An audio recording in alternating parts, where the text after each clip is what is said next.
Good evening. It's good to see all of you. My name is Jonathan Eldridge. I am a resident.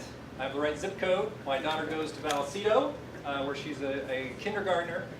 We've lived in the district for a while now, and I work in Marin County, also in education. And as an administrator, I appreciate the difficult task that boards and administrators have.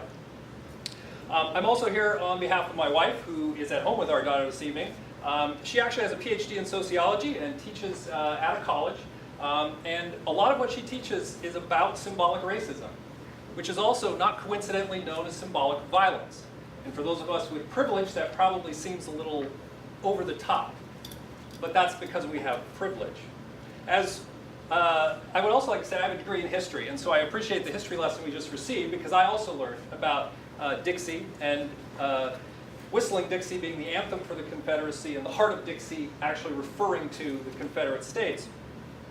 And whether or not Dixie School District is named for that really isn't the point. The point is that that is what it is commonly associated as. There's a reason that parents don't name their kids Adolf. There's a reason that the restaurant that some of us, I'm sure, as kids went to, Sambo's, doesn't exist anymore. It's because it's inappropriate. It's inappropriate because it's hurtful, and because I think we finally learned that.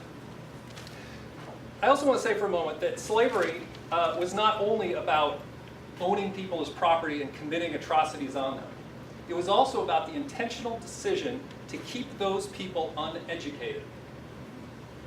And if that doesn't speak to the importance of this issue in this school district, then I don't know what does. That should not be lost on any of us, and it should make this decision a morally obvious one. But what about tradition? What about it's been this way? What about we've lived with this for years? That's not really what it means to us. Well, I don't think any of us want to go back to any of the traditions we knew in education, and I think I'm probably of roughly the same age of a lot of people in the room. And when I was growing up, we didn't know the term homophobia. We just perpetuated it on every kid who didn't act the way we thought they should. Racist names, formal and informal segregation. So I'll close with this. To those of us with privilege, and I certainly, most certainly, am one of those people, we need to check that and understand the insidious nature of the tradition. And tradition is also code in many places for white supremacy, and it shouldn't be here.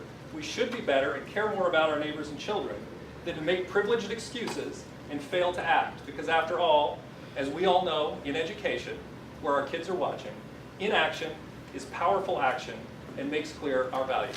Thank you.